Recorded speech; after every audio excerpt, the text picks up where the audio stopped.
Let's see. We got black. Is he gonna play e4? Is he gonna go for it? Don't play knight c3, please. All right, we are on. The game is on. So the first game we are facing in Petroff is against 1136 Jib.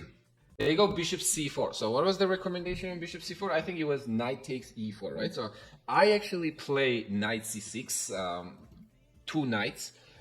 So I would be comfortable transposing it to knight c6. However, if you haven't studied knight c6 and two knights, which after knight g5, a lot of you may be familiar with fried liver opening, gets pretty tricky, all right? So if you're not familiar with that, I would recommend, probably just takes on e4. Okay, he goes d3. So the move there was what? Knight takes e5, right? And then we were gonna go d5, and then they were gonna go queen e. Or we are still in the line, right? Or are we? So now we can go knight f6, knight takes e5, and then go d5. I think that's slightly improved version of if white played knight takes e5, d5, and then like queen e2. Right, so this must be good. Yeah, he's already confused. That is true. Let's go knight f6 first and then d5, because if we go d5 immediately, they're gonna take our knight. We'll have to take the bishop. Then after queen trade, there is knight e5 move attacking this two pawns. Okay, we will have this move bishop e6, however, protecting both, but it's iffy. You know why would we do that?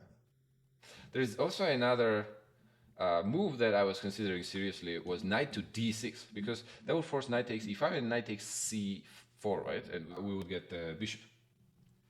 However, I like locking out that bishop. We'll enjoy the absence of that bishop for a little bit at least. Bishop f4 was played. I actually expected him to play d4 to protect this knight that way, but they're going bishop f4. Now, there's some ideas related to queen e7, but that would force d4 anyways. Actually, even if they go castle, that's probably not a big deal, because after trades there will be rook e1. So let's just simply go castle. Now what? Okay, opponent played not accurately, but somewhat, like not that many risks for him either. So now how do we want to handle this? I think I still like the idea of locking that bishop. There will be some kind of move c5, which would probably take game on more active direction. Should we go active, or should we just build a solid? I think our position is actually absolutely here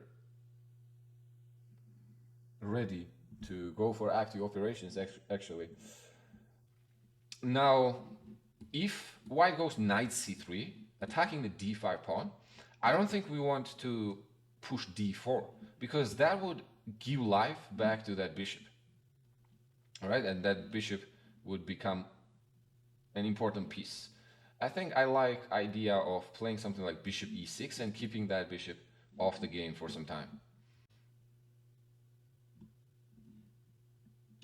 Now, there could be a hit, now rook e8, attacking the knight. There could be queen here, rook e1, and rook e8. How does white protect this guy? I actually do not quite see it. So let's say, because my rook is protected on e1, I would be afraid of the last rank, but it's protected. So let's say we go queen c7 to attack this guy. They will protect with rook e1, and then we'll go rook e8. Yeah, no, a3 is definitely a waste of time. There would be better ways of doing it. Either c3 first or immediately d4. So that actually makes me think, now on queen b6 they can go d4. We can take there, queen takes, and I think we have this move, knight c6. Oh, that's actually pretty cool. Let's go for that. So d4, we take, queen takes d4, knight c6, knight takes c6. We would have to take bishop f4, knight e7 check, king probably goes on the side,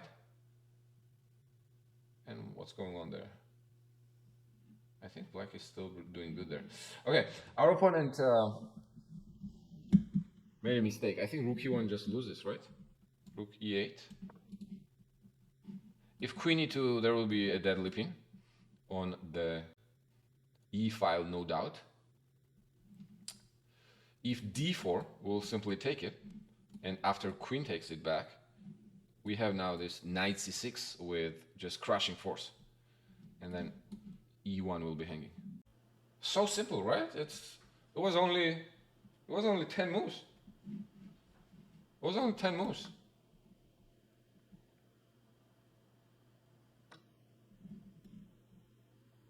Yeah, as we expected. Now knight c6 will come with a win. We'll take a lot of, well, we'll take a piece.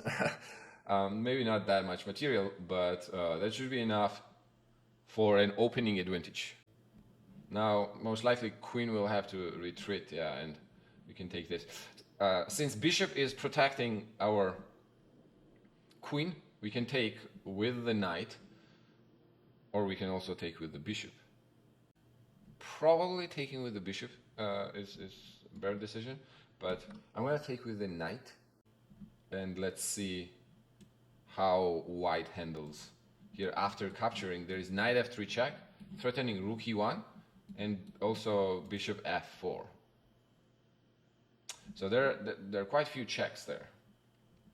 Let's see if white is willing to calculate. Actually, knight c3 might be defending everything else. Let's say queen c7, bishop takes c7, and knight c3. And now, since rook is protected on e1, if we take, we can take with the bishop.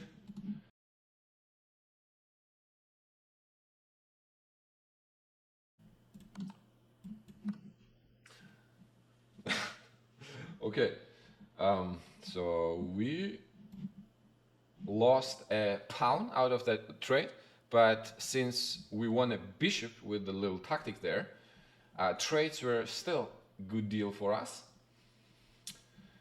I think now priority is development, bringing out pieces. So I'm gonna try go bishop f5.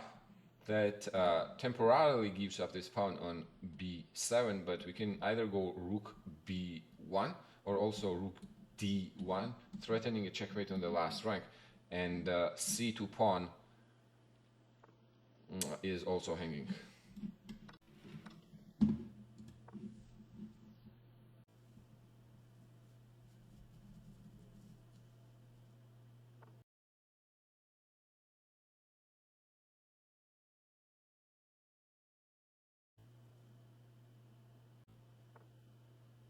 So we pinned the knight there, rook was on a1, so white is trying to attack our bishop in return. Now, the question would be, do we want to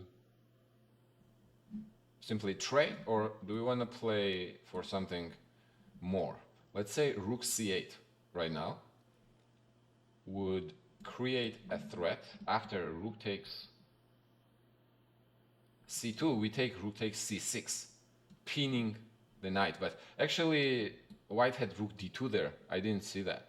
Rook d2, and there were rook like last rank checkmate, rook d8. Exactly. If they are not afraid of the pressure, we're not afraid of the pressure, right? We feed on pressure. So let's increase it. Not true to the style of Caruana though. Fabi is an expert in there. I think he's true expert of like maintaining pressure on the board. Okay, actually, it didn't work as good as I expected it. So let's go active here. He defended it pretty well.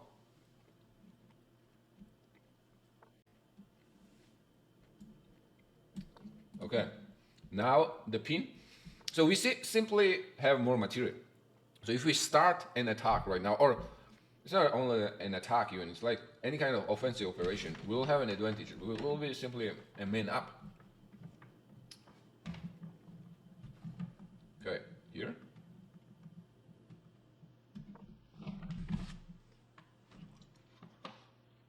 There is a king g2 move which probably will not make it very easy for us. Yeah, it's a good move. Basically now if we take on d1, rook takes d1, and then our pieces are slightly uncomfortable there, I feel, or it feels like.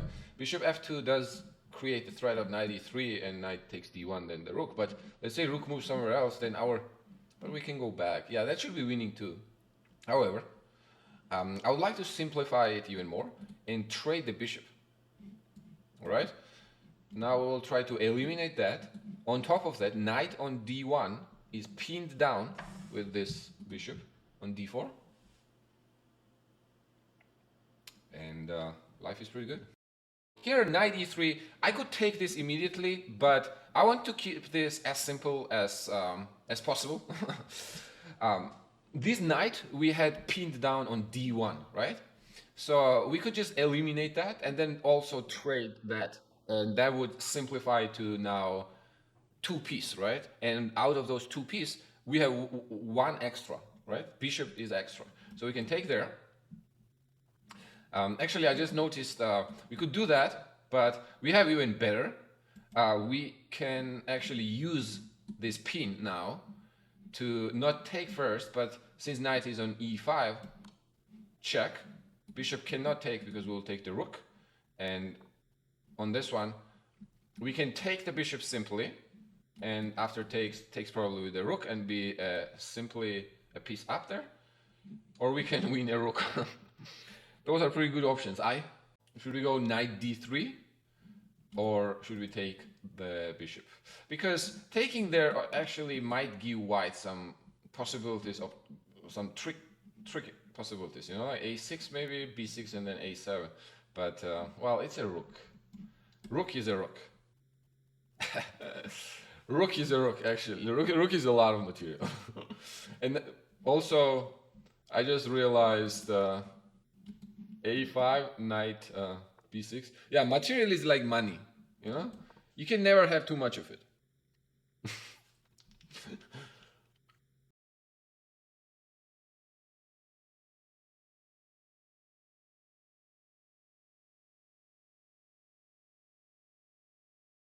Now we have won a rook. Opponent did not make it difficult for us. They could have tried create some tricks like with the passed pawn, but now we can just collect and promote the pawn. Okay, let's checkmate this king.